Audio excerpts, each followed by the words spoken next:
according to the thing, people are not subscribed. Please subscribe. And greetings and welcome back to the channel. Symbols are used, and the powers that be in this world have set up a world of symbols and emblems and terms and catchphrases. Once you understand how this system works, for the first time, the world opens up to you. All of it is right in front of you. But if you don't understand what the words are, what the words mean, you're never going to figure out how this stuff works. There's a very sinister, frightening, interesting symbolism that has been imposed upon this country, and the people have no idea in the world what's going on. And I will guarantee you, no matter how educated you might think you are, I will guarantee you, you have no idea in the world how the world actually works.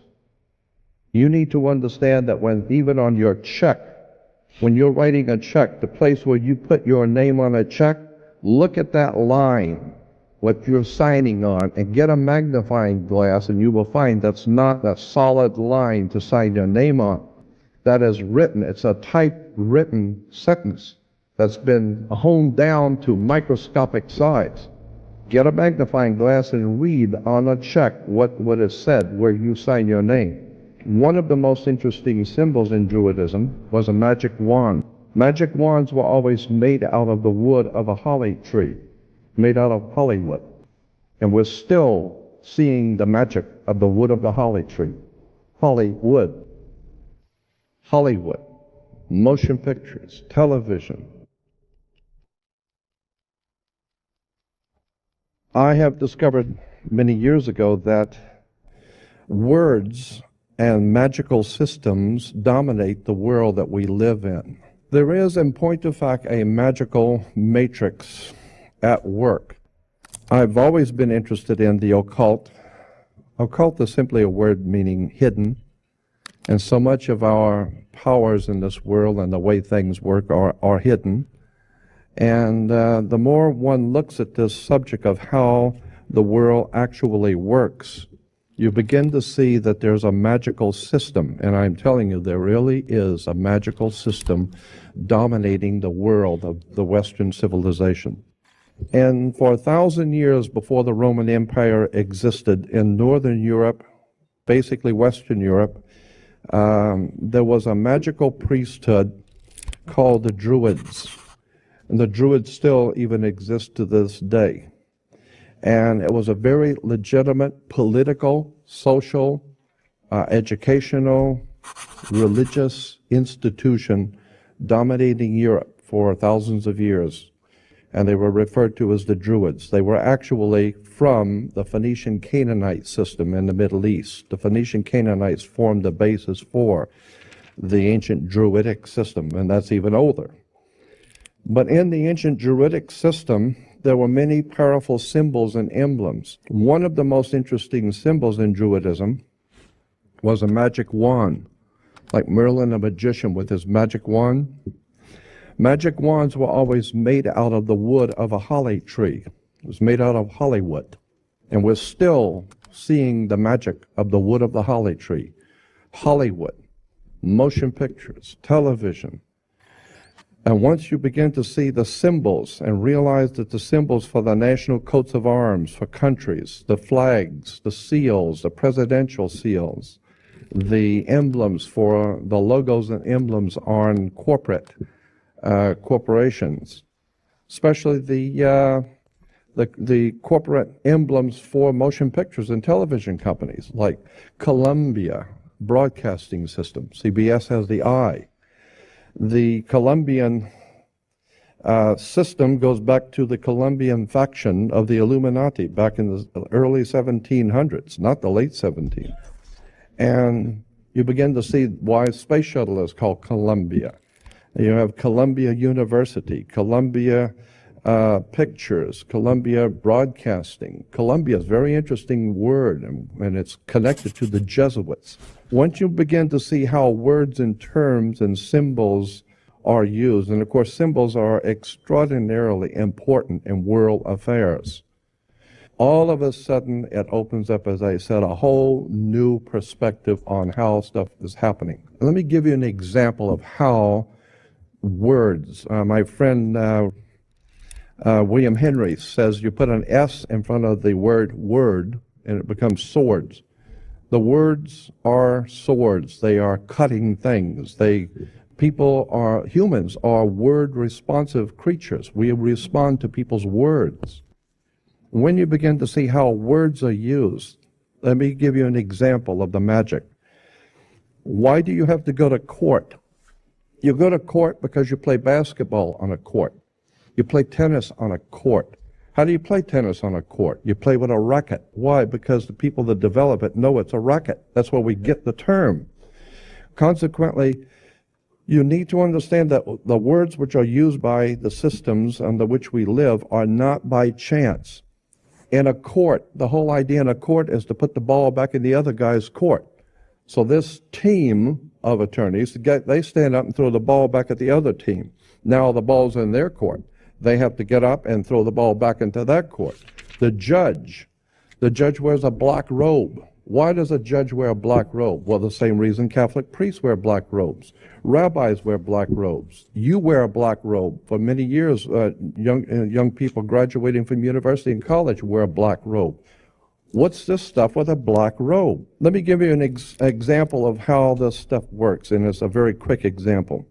There are two basic kinds of law under the law of magic. There are two kinds of laws that govern the earth. One is called the law of the land, L-A-N-D. And we've heard that term, law of the land. Why do you use that term, the law of the land? Because that's where people live, is on land. But there's an opposing law which is far more important, far, far more powerful. It is called the law of water. It was developed under the old Druidic system in Europe, which can trace its history back through the Roman Empire, through the Vatican, and ultimately back to the Phoenician Canaanites in the Middle East, of what we today call Phoenicia. Cana was called back what we call today Israel and Lebanon. Syria, that was called Phoenicia, Cana. And the Phoenician Canaanites, the very word Cana, which we've all heard in relation to the Bible, Cana is a Phoenician word meaning bankers, merchant bankers. Well, the Phoenician Canaanites set up a system of merchant banking and had their Phoenician Canaanite symbols and words connected to their societies, their banking societies. We're talking about in the Middle East. And then through the Greece and ultimately through Rome and then into Britannia and ultimately into this country comes an ancient Druidic Phoenician Canaanite magical system of finance, education, and all of it is right in front of you. But if you don't understand what the words are and what the words mean, you're never going to figure out how this stuff works. We all have a cursory understanding of what we think is going on. That's not it. You need to understand that when even on your check, when you're writing a check, the place where you put your name on a check, look at that line, what you're signing on, and get a magnifying glass, and you will find that's not a solid line to sign your name on. That is written. It's a typed written sentence that's been honed down to microscopic size. Get a magnifying glass and read on a check what is said where you sign your name. That's why the attorneys tell you better check the small print.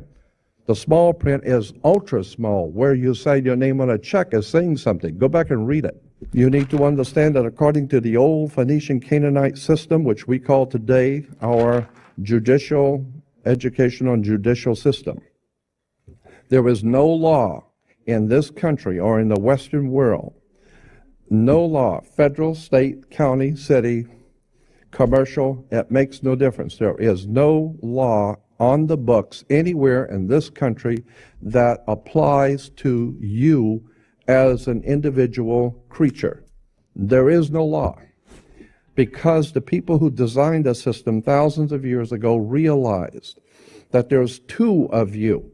There's the one that your mother gave birth to, that God created, so to speak, and even your mother didn't know what you were doing. Even your father and your mother have no idea what you're thinking or what you will do. You don't even know.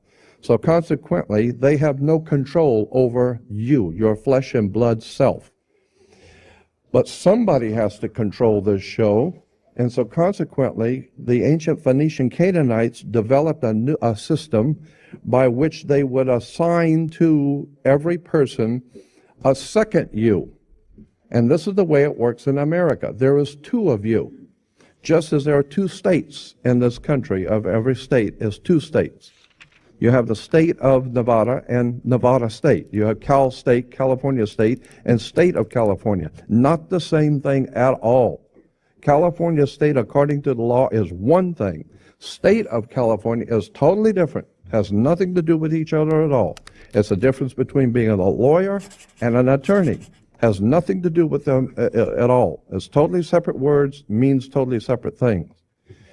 Consequently, when you understand how words and terms are used and symbols are used, then we go back to the idea of the court. And as I said, there is no law in this country on any books that applies to you. None. All law in the Western civilization applies only to cooperations, co-ops. All law applies only to corporations, period. Across the board. No other, end of sentence. Consequently, there is no law that applies to you personally, so consequently, the system has made each one of you a corporation. And how now do you distinguish which one, when someone's addressing you, that they're addressing you as the one that your mother gave birth to, or the corporate you? Very simple. According to British law, when you sign your name, upper and lower case, that is applying to your body. Your flesh and blood self is spelled, according to British and American law, upper and lower case, capital letter, lower case. That's you, your personal self. There is no law that can be applied to an upper and lower case name, period. No law at all can be applied to an upper and lower case name because there is no law over you. Therefore, every piece of important bills, insurance, driver's license, identification, taxes, I don't care what it is. If it's a piece of business, period, in any kind of way, shape, or form, your name must, by law, international maritime admiralty banking law, your name must appear in all capital letters. You will never get a bill or anything that has your name upper and lower case because there is no law that applies to an upper and lower case name, period. So if Sears is going to send you a bill, if you go into Baskin Robbins or Sears and you order a pair of shoes, what are you going to do? They're going to give you a ticket, and you're going to put it on your bill, and then they're expecting you to pay the bill. And consequently, they're going to charge you. Well, that's the same thing. You go into a courtroom. They're going to read out the charges. And the cop gave you the ticket, and you have been charged with speeding or whatever. And therefore, you have to pay the charge. Well, once you understand that in America, according to our laws in America, you cannot pay a bill. Did you know that?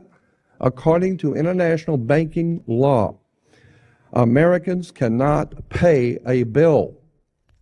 So when you say, well, I got to pay this, I'll pay that bill, well, that's a term that we use. But in point of fact, lawfully, you cannot pay a bill. You can discharge a debt. You cannot pay a bill. So consequently, you need to understand, what do you mean discharge a debt? Now it gets back to the court again. Now it gets back to the symbols and emblems of why the judge wears a black robe. It has to do with the planet Saturn. Saturn is the god that inhibits. He's the inhibitor and the law god, the god of law who inhibits, who holds back. He holds back everything and teaches you a lesson the hard way. Saturn. And women were told in the ancient world to listen to their god Saturn, who incidentally was called Lord of the Rings. Okay? And consequently, they're still making movies in Hollywood on Lord of the Rings, the planet Saturn. Women were told to listen to their god, the Lord of the Rings, so they were wearing an ear ring. Men were to get married before Saturn, their god, so they would wear a wedding ring. Consequently, the king would be crowned before Saturn. Saturn would be the round crown, or the corona, the ring.